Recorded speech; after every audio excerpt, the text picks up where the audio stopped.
നമസ്കാരം. ഏവർക്കും BSR visual മീഡിയയിലേക്ക് ഹാർദവമായ സ്വാഗതം. ഇന്ന് നമ്മുടെ ടൂറിസത്തിൻ്റെ രണ്ടാമത്തെ വ്ളോഗാണ് ഇന്ന് നമ്മൾ കാണാൻ പോകുന്നത്. ഇന്നലെ നമ്മൾ ഒന്നാമത്തെ വ്ളോഗ് കണ്ടു. എല്ലാവരും മുഴുവനും കണ്ടു കാണും എന്ന് ഞാൻ വിശ്വസിക്കാമല്ലോ. ഇന്ന് നമ്മുടെ വ്ളോഗിൻ്റെ രണ്ടാമത്തെ എപ്പിസോഡ് ആരംഭിക്കുകയാണ്. നമ്മൾ ആദ്യം ഇവിടെ ആരംഭിക്കുന്നത് വന്ന് നമ്മുടെ വിവേകാനന്ദ കേന്ദ്രയിലെ രാമായണ മണ്ഡപമാണ്. ഫുൾ എയർ കണ്ടീഷൻ ചെയ്ത ഈ മണ്ഡപത്തിനകത്ത് ക്യാമറയ്ക്ക് പ്രവേശനമില്ല. എന്നാൽ പോലും ഈ മണ്ഡപത്തിന് മുൻവശത്ത് അതിമനോഹരമായ ഒരു വൃന്ദാവനം ഇവിടെ ഒരുക്കിയിട്ടുണ്ട്. ആ വൃന്ദാവനത്തിൽ ഒത്തിരി ശില്പങ്ങളുണ്ട്. ദൈവങ്ങളുടെയും പക്ഷികളുടെയും മൃഗങ്ങളുടെയും അങ്ങനെ ഒത്തിരി ശില്പങ്ങൾ ഇവിടെ സ്ഥാപിച്ചിട്ടുണ്ട്. ആ മനോഹരമായ ശില്പവും ഇവിടുത്തെ പൂന്തോട്ടവും എല്ലാം നമുക്ക് ഒന്ന് കാണാം.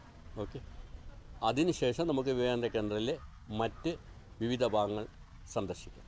ഓക്കെ, ഏവർക്കും BSR വിഷ്വൽ മീഡിയയിലേക്ക് ഹാർദവമായ സ്വാഗതം. ഇത് വിവേകാനന്ദ കേന്ദ്രയിൽ വന്ന ശേഷം രാമായണ മണ്ഡപത്തിലേക്കുള്ള എൻട്രി ഫീ ആണ്. കണ്ടോ, രാവിലെ 9 മണി മുതൽ ഉച്ചയ്ക്ക് 12 മണി വരെ നമുക്ക് ഈ മ്യൂസിയം കാണാൻ കഴിയും. അതിനുശേഷം വൈകിട്ട് 4 മണി മുതൽ രാത്രി 8 മണി വരെയാണ്. 30 രൂപയാണ് ഇതിലേക്കുള്ള ടിക്കറ്റ് എൻട്രി ചാർജ്. ഓക്കെ, നമ്മൾ ചെരുപ്പുകളൊക്കെ ഇവിടെ നമ്മൾ പുറത്ത് വെച്ചിട്ട് വേണം. ഇവിടെ സെൽഫുകൾ വെച്ചിട്ടുണ്ട്. അപ്പോൾ അതിൽ വെച്ചിട്ട് വേണം നമുക്ക് അകത്തോട്ട് പ്രവേശിക്കാം. അതിൻ്റെ QR കോഡ് ഇതൊന്ന് നമ്മൾ ഇതുണ്ടല്ലോ വിവേകാനന്ദ റോക്കിലേക്കുള്ള QR കോഡാണ് അത് കൊടുത്തിട്ടുള്ളത്. ആ റോക്കിലേക്ക് പോകാനുള്ള ഓൺലൈൻ ദർശനം ബുക്കിംഗ് അതിനുള്ളതാണ് കൊടുത്തിട്ടുള്ളത്. ഓക്കെ, ഈ വിവേകാനന്ദ കേന്ദ്രയിൽ ഒരുപാട് മ്യൂസിയം ഉണ്ട് കേട്ടോ. അപ്പോൾ അതിലേക്കുള്ള സന്ദർശന സമയമാണ്. അതിനകത്ത് എത്ര നേരം നമുക്ക് സ്പെൻഡ് ചെയ്യാൻ കഴിയുമെന്നുള്ളതിൻ്റെ ഒരു ഷോർട്ട് ടൈം ലോങ് ടൈം എത്രയാണെന്നുള്ളതാണ് അതിൽ കൊടുത്തിട്ടുള്ളത്. ഓക്കെ, ഉണ്ടോ, അതിലെല്ലാം കൊടുത്തിട്ടുണ്ട്. ഓക്കെ, രാമായണ മണ്ഡപം ഉണ്ടല്ലോ, അവിടെ വന്ന് നമ്മൾ കാണണമെന്നുണ്ടെങ്കിൽ അകത്തെ നന്നായിട്ട് കാണണോ എങ്ങനെ 2-3 മണിക്കൂറെങ്കിലും ആവും. കാരണം ഓരോ ആലയം ചെയ്തിട്ടുള്ള രചന ഈ ചിത്രങ്ങളുണ്ടല്ലോ, ആ ചിത്രങ്ങൾ ഓരോ ചിത്രത്തിൻ്റെയും താഴെ വന്ന് അതിനെക്കുറിച്ചുള്ള വിശദാംശങ്ങൾ കൊടുത്തിട്ടുണ്ട്. ഇംഗ്ലീഷിലും തമിഴിലുമുണ്ട്, ഇംഗ്ലീഷിലുണ്ട്, ഹിന്ദിയിലുണ്ട്. അവ 3 ഭാഷയിൽ അതിൽ കൊടുത്തിട്ടുണ്ട്. അതൊക്കെ വായിച്ച് മനസ്സിലാക്കി ഓരോന്നായിട്ട് പഠിച്ച് വരാൻ വന്ന് എങ്ങനെയായാലും ഒരു 2-3 മണിക്കൂറെങ്കിലും മിനിമം വേണ്ടി വരും. ഓക്കെ, അപ്പോൾ ഞാൻ ഒരു ദിവസം വന്നത് മുഴുവനും പഠിക്കണമെന്നിരിക്കുകയാണ്. ഓക്കെ, ഇവിടെ സന്ദർശിക്കുന്ന പ്രിയപ്പെട്ടവരും അത് കൂടി ഒന്ന് കാണുകയും അത് കഴിയുമെന്നുണ്ടെങ്കിൽ അത് മുഴുവനൊന്ന് വായിച്ച് മനസ്സിലാക്കണമെന്ന് ഇവിടെ അറിയിക്കുകയാണ്. ഓക്കെ, അതൊക്കെ കണ്ടോ, ടിക്കറ്റ് കൗണ്ടറിൽ നിന്ന് ടിക്കറ്റ് വാങ്ങി അതാ രാമായണ മണ്ഡപത്തിലേക്ക് പ്രവേശിക്കുകയാണ് സന്ദർശനം. ഇവിടെ ഒരു ബോർഡ് വെച്ചിട്ടുണ്ട്. കണ്ടോ, താഴെ ഒരു ബോർഡ്. ഇതാണ് മണ്ഡപം. കണ്ടോ, എന്ത് മനോഹരമായിരിക്കും. ഇവിടെ ഒരു ബോർഡ് വെച്ചിട്ടുണ്ട്. ഇവിടെ വന്ന് പൂന്തോട്ടമുണ്ട്. പൂന്തോട്ടത്തിലുള്ള പൂക്കളെ നശിപ്പിക്കരുത്, പറിക്കരുത്, അകത്ത് പൂവലിക്കാൻ പാടില്ല, അങ്ങനെയുള്ള കാര്യമൊക്കെ കൊണ്ട് എത്ര മനോഹരമായിരിക്കുന്നു പൂന്തോട്ടം. നമുക്ക് ഓരോന്നായിട്ട് ഷൂട്ട് ചെയ്തെടുക്കണം. അകത്ത് പോകാൻ ഒരു വഴിയില്ല, ക്യാമറ അലോഡല്ല. ഓക്കെ, നല്ല കാറ്റുണ്ട്.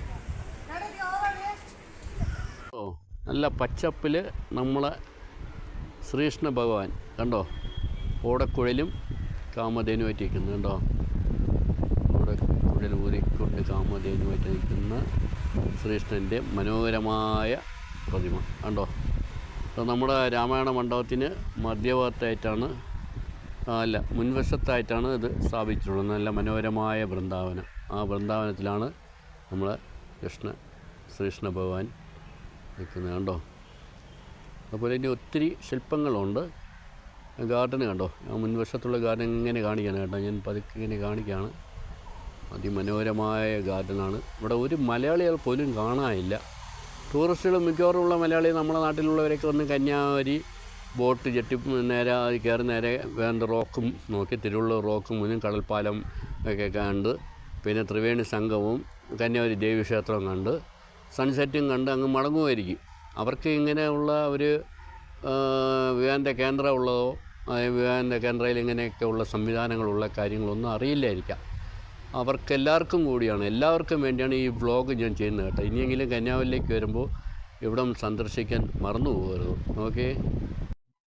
മയിൽ കണ്ടോ? മയിൽ അല്ല, മനോഹരമായ മയിൽ കണ്ടോ? ഒറിജിനൽ ജീവൻ തുടിക്കുന്നത് പോലെ ഉണ്ട് അല്ലേ? ഒറിജിനൽ മയിൽ പോലെ ഉണ്ട്. മയിലിൻ്റെ ശില്പം കണ്ടോ? നന്നായിരിക്കുന്നത് കണ്ടോ? നല്ല നീലക്കളറുള്ള മയിൽ, കൊക്ക് ഇനിയുമുണ്ട് കാഴ്ചകൾ. മാനുകൾ കണ്ടോ? മാനും മാൻകുട്ടിയും കണ്ടോ? ഒറിജിനൽ മാനിന് എത്ര വലിപ്പമുണ്ടോ അതേ വലിപ്പത്തിലാണ് ഇവിടെ മാൻ നിർമ്മിച്ചിട്ടുള്ളത്. കണ്ടോ? അതിൻ്റെ ഒറിജിനാലിറ്റി നഷ്ടപ്പെടാത്ത രീതിയിൽ അവർ നിർമ്മിച്ചിരിക്കുകയാണ്. മാൻ കണ്ടോ? അതിമനോഹരമായ മാൻ. കുട്ടികളൊക്കെ വരുമ്പോൾ കുട്ടികൾക്ക് ഭയങ്കരമായിട്ട് ഇഷ്ടപ്പെടും ഇവിടുത്തെ ഈ പൂന്തോട്ടവും ഈ മാനും. ഫാമിലിയായിട്ടൊക്കെ ഇവിടെ വന്ന് സ്പെൻഡ് ചെയ്യാം. നല്ലൊരു അന്തരീക്ഷമാണ് ഇവിടെ. വലിയ വെയിലുള്ള ഇന്ന് അത്ര വെയിൽ, സൂര്യൻ ഇടയ്ക്കിടയ്ക്ക് വന്ന് എത്തി നോക്കിയിട്ട് അങ്ങോട്ട് പോകുന്നുണ്ട്. ആ സമയത്തിൽ അല്പം ചൂടുണ്ടെന്നല്ലാണ്ട് ആ സമയത്ത് നല്ല അസഹ്യമായ ചൂടാണ്. ഈ ഹനുമാൻ്റെ മണ്ഡപമുണ്ട്, അവിടെ മൊത്തം മാർബിളാണ്. ആ സമയത്ത് അവിടെ നിന്ന് മാർബിളൊന്ന് നിൽക്കുക എന്ന് നോക്കിയാൽ ഭയങ്കര ബുദ്ധിമുട്ടുള്ള കാര്യമാണ്. അത്ര നല്ല ചൂടുണ്ടായിരുന്നു. പക്ഷേ ഇപ്പോൾ സൂര്യൻ അങ്ങോട്ട് മറഞ്ഞു. അതുകൊണ്ട് നല്ല പൂക്കളൊക്കെ ഉണ്ട് കേട്ടോ. കണ്ടോ? പൂക്കളൊക്കെ ഉണ്ട് കണ്ടോ? ഇവിടെ നല്ല ഗാർഡൻ ഒരുക്കിയിരിക്കുകയാണ്. പിന്നെ അടുത്ത കാഴ്ചകൾ പോകാം. ഇത് നന്ദ്യാർവട്ടയാണെന്ന് തോന്നുന്നു. നന്ദ്യാർവട്ട പോലെ തോന്നുന്നു, പക്ഷേ ആണോ എന്തോ അതില്ല, നമുക്ക് എത്ര പിടുത്തമില്ല. ഇത് കണ്ടോ? ഒരു വമ്പൻ നിൽക്കുന്ന കണ്ടോ? അവൻ്റെ കണ്ണ് കണ്ടോ? കണ്ണ് കണ്ട് നല്ല ഒറിജിനൽ കണ്ണ് പോലെ ഇരിക്കുന്ന കണ്ടോ? ഒറിജിനൽ കണ്ണ് പോലെ ഇരിക്കുന്നു. നല്ല സൂപ്പറായിട്ട് നന്നായിട്ട് നിർമ്മിച്ചിട്ടുണ്ട് കേട്ടോ. അടിപൊളിയല്ലേ? നമ്മുടെ ചെമ്പരത്തി കണ്ടോ? ചെമ്പരത്തി നമുക്കിപ്പോൾ ഒരു അത്ഭുതമായി മാറിയിരിക്കുകയാണ്. നമ്മളെ നാട്ടിൽ ചെമ്പരത്തി കാണാനേ ഇല്ല. തിരുവനന്തപുരം സിറ്റിക്കകത്ത് ഞാൻ ഒരു സ്ഥലത്തും ചെമ്പരത്തി കണ്ടിട്ടില്ല. ചെമ്പരത്തി കാണാൻ നമ്മൾ പണ്ടൊക്കെ ഇഷ്ടം പോലെ ഉണ്ടായിരുന്നു നമ്മുടെ നാട്ടിലേക്ക്. ഇപ്പോൾ ചെമ്പരത്തി എന്നല്ല, പഴയ പൂക്കൾ ഒന്നും കാണാനില്ല. ചെമ്പരത്തിയും നല്ല തെറ്റിപ്പൂ ഇതൊന്നും കാണാനില്ല. വെള്ള തെറ്റി, ചുവന്ന തെറ്റി ഇപ്പോൾ ഒന്നും കാണാനില്ല. ഒരു വീടുകളിലും അങ്ങനെ കാണാറില്ല. വീടുകളിലൊക്കെ ചെടികൾ വളർത്തുന്നുണ്ട്, കാട് പോലെ ഇങ്ങനെ വളർത്തി അങ്ങനെ വിടുകയാണ്. പക്ഷെ എന്ത് ചെടിയെന്ന് അവർക്കേ അറിയാവൂ. പൂക്കളൊന്നും കാണാനില്ല. പൂക്കളുള്ള മുറ്റം ഒന്നും ഇപ്പോൾ കാണാനില്ല.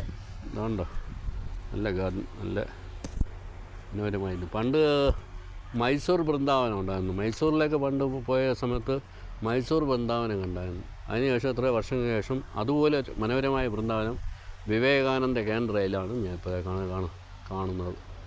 നല്ല മനോഹരമായ ശില്പം, മാന്. ഇത് കണ്ടോ? ഒരു അമ്മയും കുഞ്ഞും അത് കണ്ടോ? മനോഹരമായ ശില്പം കണ്ടോ? അതിൻ്റെ എത്ര മനോഹരമായിട്ടാണ് നിർമ്മിച്ചിരിക്കുന്നുണ്ടോ? നല്ല ജീവനുള്ള പോലെ ഇരിക്കുന്നുണ്ടോ? സൂപ്പറായിരിക്കണം, അടിപൊളിയായിരിക്കണം. ഇതൊക്കെ നേരിട്ട് വന്ന് കാണണം കേട്ടോ. ക്യാമറയിൽ കാണുന്നതിനേക്കാളും നമ്മളെ വിഷ്വലെടുത്ത് കാണുന്നതിനേക്കാളും നേരിട്ട് വന്ന് കാണണം. അപ്പോൾ നമ്മളെല്ലാവരും വന്ന് കാണാൻ വേണ്ടി കൂടിയാണ് നമ്മൾ ഈ വ്ളോഗ് ചെയ്യുന്നത് കേട്ടോ. നന്നായിരുന്നു, മനോഹരമായിരിക്കുന്നു കേട്ടോ. സൂപ്പറായിരിക്കുന്നു. ഇനി അടുത്ത നല്ലൊരു സൂപ്പർ കാഴ്ചയ്ക്ക് നമ്മൾ പോവുകയാണ്. ഇതാരായിരിക്കുന്നത് കണ്ടോ? ശിവഭഗവാൻ, സർവശക്തനായ ശിവഭഗവാൻ കണ്ടോ? ഓം നമഃ ശിവായ. ശിവൻ്റെ പ്രതിമയാണ് ഈ വെച്ചിരിക്കുന്നത് കണ്ടോ? താഴെ നല്ല സ്വർണ്ണ കളറുള്ള ഒരു പീഠം. ആ പീഠത്തിൽ ആന ഉണ്ട് കണ്ടോ? രണ്ട് ശില്പങ്ങൾ, ഉണ്ണിക്കണ്ണനെ പോലെ രണ്ട് ശില്പങ്ങൾ ഇരിപ്പുണ്ട് കണ്ടോ? ഉണ്ണിക്കണ്ണനാണോ? എന്തോ അറിയില്ല, കണ്ണനാണോ? കണ്ടോ ആനയുടെ ശില്പം നല്ല ഇതുണ്ട്, ചുറ്റും മയിലിപ്പുണ്ട്, ശിവഭഗവാന്റെ നല്ലൊരു ശില്പം. രാമായണ മണ്ഡപത്തിൻ്റെ ഏകദേശം സമാനമായ അതിന് തുല്യമായ ഹൈറ്റിലാണത് സ്ഥാപിച്ചിട്ടുള്ളത്. ഓക്കെ, നന്നായിട്ടുണ്ട്. നമ്മൾ സുവർണക്ഷേത്രം പോലെ ഇരിക്കും, നല്ല അത് കാണുമ്പോൾ ദൂരം നിന്ന് കാണുമ്പോൾ സുവർണക്ഷേത്രം പോലെ കാണുന്നുണ്ട്. ഓക്കെ, അതാണ് ഇവിടുത്തേത്. ഞാനിവിടെ വന്നപ്പോൾ ഇവിടുത്തെ ഓഫീസിൽ നിന്ന് ചോദിച്ചു എന്താ ക്യാമറയും ഇതൊക്കെ വന്ന് എന്താ സംഭവം എന്ന് ചോദിച്ചു. ഞാൻ പറഞ്ഞിരുന്ന പോലെ നമ്മളൊരു പുതിയ ചാനൽ ആരംഭിച്ചിരിക്കുകയാണ്, ആത്മീയവും സാമൂഹിക സേവനവും ഒത്തൊരുമിച്ചുകൊണ്ടുള്ള ടൂറിസം, ആരോഗ്യം, കുട്ടികളുടെ പ്രോഗ്രാം എല്ലാം ഉൾപ്പെടുത്തിക്കൊണ്ടുള്ള ഒരു ചാനലാണ്. സമൂഹ നന്മയ്ക്ക് വേണ്ടിയുള്ള ഒരു ഇതാണ്. നമ്മുടെ സന്ദേശങ്ങൾ, പ്രധാനമായ സന്ദേശങ്ങൾ എല്ലാവരിലും എത്തിക്കുക, നല്ല നല്ല സന്ദേശങ്ങൾ എത്തിക്കാൻ വേണ്ടി സാമ്പത്തിക ലാഭമൊന്നും പ്രതീക്ഷിക്കാതെ തുടങ്ങിയ ഒരു ചാനലാണ് എന്നൊക്കെ പറഞ്ഞു. എന്നിട്ട് എൻ്റെ കരിയറിലുള്ള കാര്യങ്ങളൊക്കെ പറഞ്ഞു. ഞാൻ ഇതുവരെയും കടന്നു വന്ന ജോലികളും മറ്റുള്ള കാര്യങ്ങൾ പറഞ്ഞു. പിന്നെ ഞാനൊരു ഐഡൻറ്റി കാർഡ് വെച്ചിട്ടുണ്ട്, അത് കാണിച്ചു. ഓക്കെ, അവർക്ക് പൂർണ്ണ സമ്മതം എടുത്തോളാൻ പറഞ്ഞു, ആരും ഡിസ്റ്റർബ് ചെയ്യാതെ എടുത്തോളൂ. പക്ഷേ മണ്ഡപത്തിനകത്ത് ക്യാമറ ഉപയോഗിക്കാൻ കഴിയില്ല എന്നും അവർ പറഞ്ഞു. ഓക്കെ എന്ന് ഞാൻ സമ്മതിച്ചു. അങ്ങനെ ആണ് ഞാൻ ഇതുവരെ എടുത്തത്.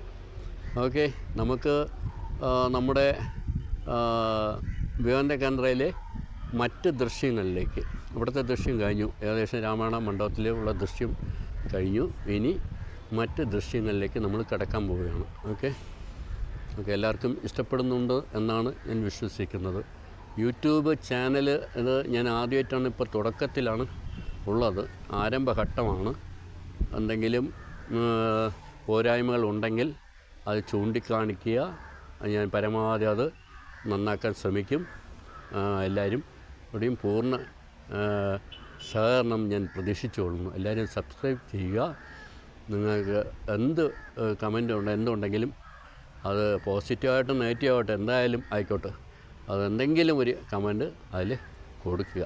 ഓക്കെ, അപ്പോൾ നിങ്ങളെല്ലാവരും കാണുന്നുണ്ടോ എന്നുള്ള ഒരു മനസ്സിന് തൃപ്തി, അത്രയേ ഉള്ളൂ. നമ്മുടെ രാമായണ മണ്ഡപത്തിലെ 2 മനോഹരമായ ആനകൾ ഉണ്ട്. കണ്ടോ, ഇല്ല ആനകൾ കണ്ടോ, 2 ആനകൾ കണ്ടോ, 2 ആന ഇപ്പോൾ ആനയുടെ ദൃശ്യം ഒന്നെടുക്കാം. ഓക്കെ, ആന കണ്ടോ, എന്ത് മനോഹരമായിട്ട് അത് നിർമ്മിച്ചിരിക്കുന്നുണ്ട്, സൂപ്പറായിട്ട് അടിപൊളിയായിട്ടില്ലേ. ഇതൊരാന, ഇവിടെ ഒരു ആന കണ്ടോ, അടിപൊളിയായിരിക്കല്ലേ. മണ്ഡപത്തിന് അടുത്തേറ്റ് ചെന്ന് വലത് സൈഡ് 2 ലക്ഷ്മിയുടെ, വലത് സൈഡുണ്ട് ഇടത് സൈഡുണ്ട്. വലത് സൈഡുള്ളത് അത് ആദ്യം ഉള്ളത്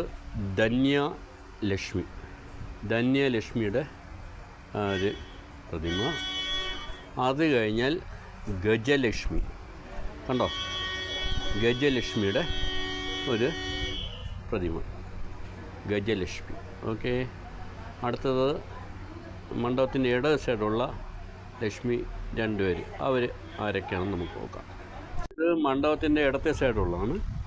ഇടത്തെ സൈഡുള്ളത് ഒന്ന് വിദ്യാലക്ഷ്മി. ഓക്കെ, പിന്നെ ഉള്ളത്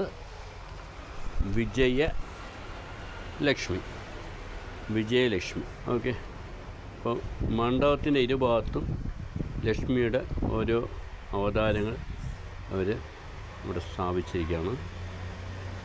കണ്ടോ, നല്ല മനോഹരമായിരിക്കുന്നു. ഇതാണ് രാമായണ മണ്ഡപം. ഇതിനകത്ത് എയർ കണ്ടീഷൻ ചെയ്ത വലിയൊരു മ്യൂസിയമുണ്ട്. താഴത്തെ നിലയിൽ മുഴുവനും രാമായണത്തിനെ കുറിച്ച് ആലേഖനം ചെയ്ത ചിത്രവും അതിനെക്കുറിച്ചുള്ള വിവരണമാണ്. പിന്നെ രണ്ടാമത്തെ നിലയിൽ വന്ന് നമ്മുടെ ശ്രീ അനന്തപത്മനാഭസ്വാമിയുടെ ഒരു വെങ്കല രൂപത്തിലുള്ള ഒരു പ്രതിമ, പിന്നെ നടരാജ വിഗ്രഹത്തിൻ്റെ ഒരു പ്രതിമ, വെങ്കല പ്രതിമ, പിന്നെ വന്ന് നമ്മുടെ കന്യാകുമാരി ദേവിയുടെ ഒരു പ്രതിമ, വിവേകാനന്ദ സ്വാമിയുടെ പ്രതിമ എല്ലാം മുകളിൽ ഉണ്ട്. നല്ല അതിമനോഹരമായ ജീവനുള്ള നല്ല മനോഹരമായ പ്രതിമ നമുക്ക് കാണാം. അപ്പോൾ ഇതാണ് ആ മനോഹരമായ മണ്ഡപം. ആ മണ്ഡപത്തിന് മധ്യഭാഗത്തായി ആഞ്ജനേയർ, അതായത് ഹനുമാൻ്റെ ഒരു പ്രതിഷ്ഠ ഉണ്ട്. വലിയ പ്രതിമ ഉണ്ട്. കണ്ടോ കാണാവോ? കുറച്ച് കണ്ടോ പ്രതിമ ഉണ്ട്. ഇച്ചിരി ഷേക്കാവുന്നുണ്ട്, കാരണം എത്ര ഇത് കാണിക്കാം, അടുത്തൊന്ന് കാണിക്കാം. ഓക്കേ,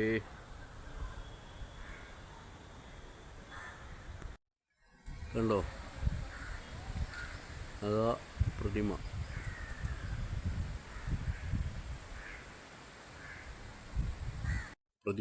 കണ്ട, ചുട്ടുകൊള്ളുന്ന വെയിലാണ്.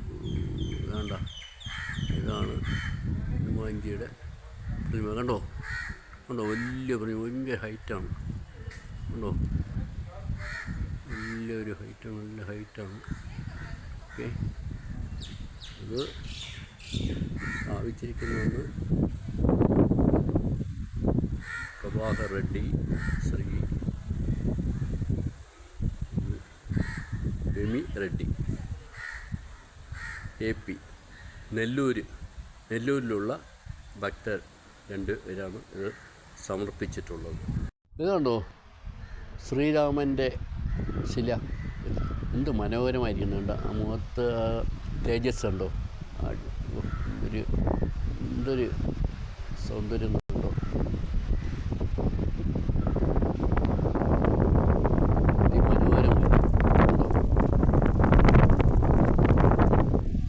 അതുപോലെ ഒന്ന് ശ്രീരാമൻ്റെ ഛായാചിത്രം ഇവിടെ കണ്ടോ. ഇവിടുത്തെ ശിലാഫലകം കണ്ടോ സ്ഥാപിച്ചിരിക്കുന്നത്. രാമായണ ദർശനമേൻ്റെ മാതാ സദനം കണ്ടോ. ഇന്നത്തെ വിശേഷങ്ങൾ ഇവിടെ സമാപിക്കുകയാണ്. ഏവർക്കും നന്ദി. തുടർന്നും നമ്മുടെ എപ്പിസോഡുകൾ കാണുക, കണ്ട് വിലയിരുത്തുക. എന്നിട്ട് എന്തെങ്കിലും അഭിപ്രായങ്ങളുണ്ടെങ്കിൽ അറിയിക്കുക. എല്ലാവരും സബ്സ്ക്രൈബ് ചെയ്യുക. പിന്നെ ഇഷ്ടപ്പെടുകയാണെങ്കിൽ ഷെയർ ചെയ്യുക. ഓക്കെ, ഏവർക്കും നന്ദി.